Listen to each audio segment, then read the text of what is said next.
of missing links, ultimately, was the answer to a question that I asked early in the program: who are we? Who am I as an individual? Who are we collectively? Our answer to that question is the result of our education. It's what we have been taught to believe and accept about ourselves. The reason I think this is so important is because we have been steeped in a story. You and I, we're part of a population, we're part of a global family. We've been steeped in a story for over 300 years, a scientific story that we now know is not true, that tells us that we are based in separation and that competition and conflict is the fundamental rule of nature, and that that's the way that we should live our lives, and that's the way we should go about solving our problems. So the reason I'm so passionate about this is that we have an opportunity now to redefine the way we think of ourselves, and it's important for our young generation. Any solution that we apply to any of the problems that I've talked about, missing links, or that you're having in your life right now, any solution is only a Band-Aid. It can only be temporary until we shift the fundamental thinking of how we see ourselves, how we see life in general, and how we see our relationship to the world. So many people say, well, you know, this is an interesting philosophical question. I want to tell you, it goes way beyond philosophy. It touches every moment of our lives. For example, let me just talk about this. Those of you that have young people, you have young people in school right now, they are exposed to technology that you and I didn't have, the internet and texting and emails.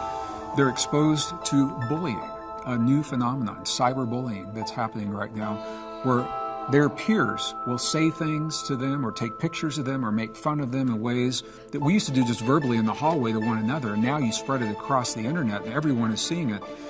To a young person who has been steeped in the current ideas of separation, competition, conflict, and the idea that life itself has very little value, that life is the result of this accident of evolution, there's no intentionality involved. To a young person like that, that criticism, they take it to heart, and they believe what they're told, on the one hand. On the other hand, a young person who has been blessed to be in a family that has conditioned them, taught them rock-solid values about how precious life is, about how powerful they are, about how connected they are to themselves, to other people, to nature, to their own bodies.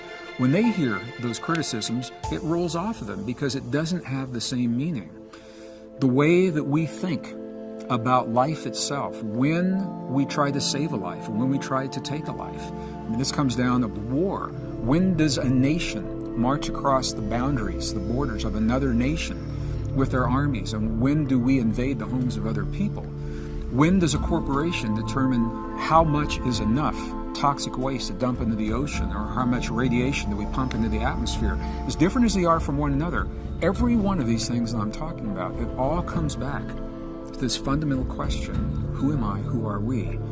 Because when we truly embrace the deepest truths of our existence, the ways that we have lived our lives and treated one another in the past simply make no sense, and they have no context for that new information and the way that it is showing us about our value and our relationship to life. So we have this opportunity right now. This is why I'm passionate about education. Band-Aids are good, and we need some Band-Aids to address many of the problems we have in the world today. Ultimately, we have this opportunity in a time where the globe is moving toward war, and war is being glamorized and made to look fun like a video game on television.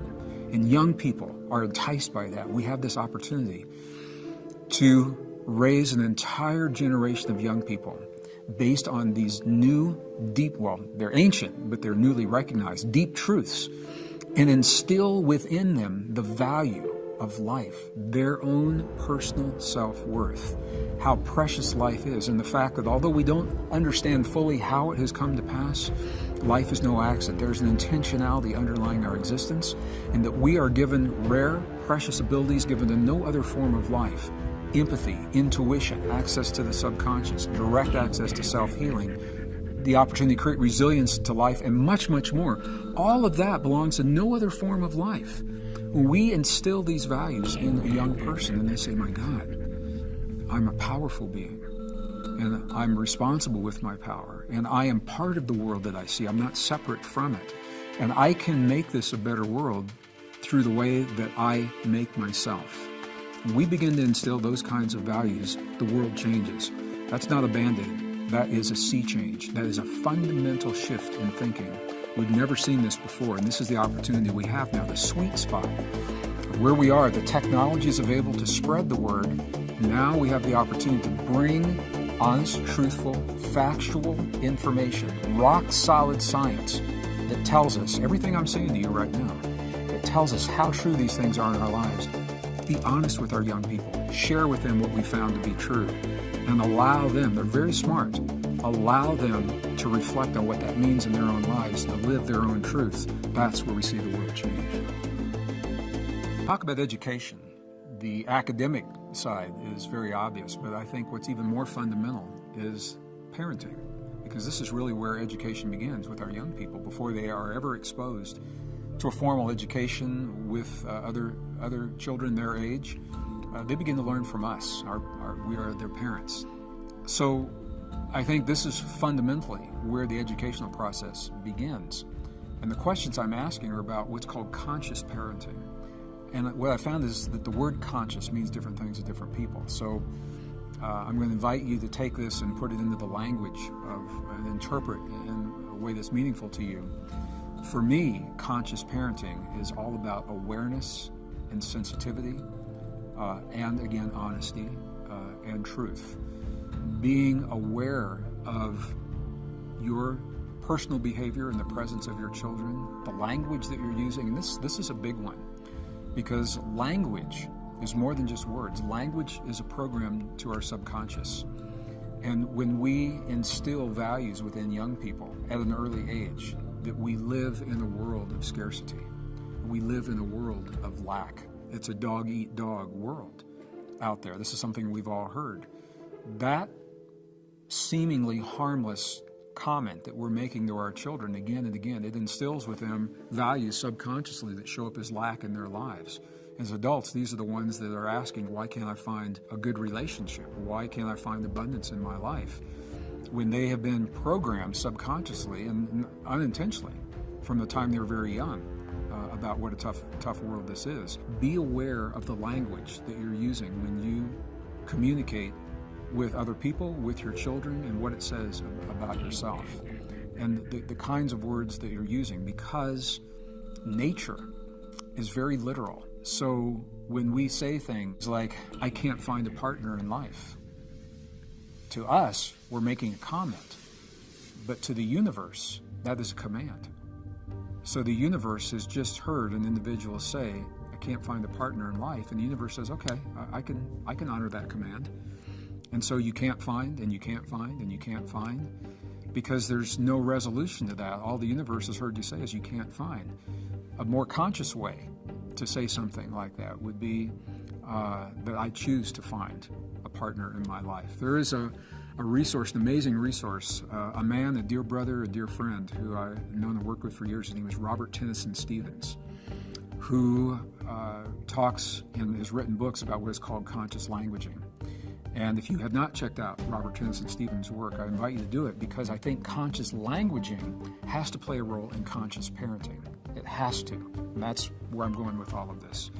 What are we saying to our young people, and what are we saying to ourselves? Young people learn by observation. So the question is, as you as a parent, how do you solve your problems? When you're confronted with something that's hurtful or difficult, or someone says something to you that can be hurtful or difficult, or you're confronted with something that you've never had to solve before, how do you go about solving it? Do you say this can't be done, or do you say there's always a way to do it? And do you model, not just speak the words, but model in life for your children the possibilities that you would hope to instill within them, to empower them in life? And so this is where the awareness, the conscious awareness comes in, of not only the language, but the actions as well. Conscious parenting begins with self-awareness. Self-awareness of each individual parent. Now, this is where another question comes up often, because often parents don't see eye to eye. They don't think alike. And so what happens when one parent has one idea of the way their children or their child should be raised. Another one may not be on board with that. I'm going to answer that by going to an even deeper level. It's not just about parenting, it's about growing together as a couple. When two humans come together as a couple, two mature adult humans, it is rare that those two humans will always track one another when it comes to new directions, new interests, new explorations, and growth in life. We simply do not grow at the same rate. The partnership, when we talk about conscious parenting, I believe it begins with conscious partnership. When we choose our partnerships and we invite another person into our lives, one of the fundamental questions that we must ask ourselves is, can I grow with this person in my life? Can I myself explore new possibilities and allow them the freedom to explore theirs? And can we come together and share what we found? And where there's overlap, enjoy that together. And where there's not, give one another the freedom to do that. That's an important question. When it comes to parenting, the same thing has to happen. The agreements have to be made with the parents before the principles are ever laid out before the children. All this comes into self-awareness, and that's what I think conscious parenting is really all about. When I think about everything that we have talked about in this episode, and particularly when it comes to education, conscious education, parenting, conscious parenting, if I had to sum it all up in one word, for me, that word would be the word honoring. It's about honoring what is. We are living in a time of extremes in our world, and we are asked to be in the world by embracing the deepest truths of our existence rather than denying our sensitivity or denying the sensitivity of our young people. Honor those and find a way to integrate those sensitivities in a meaningful and honest and truthful way, concrete way into our everyday lives.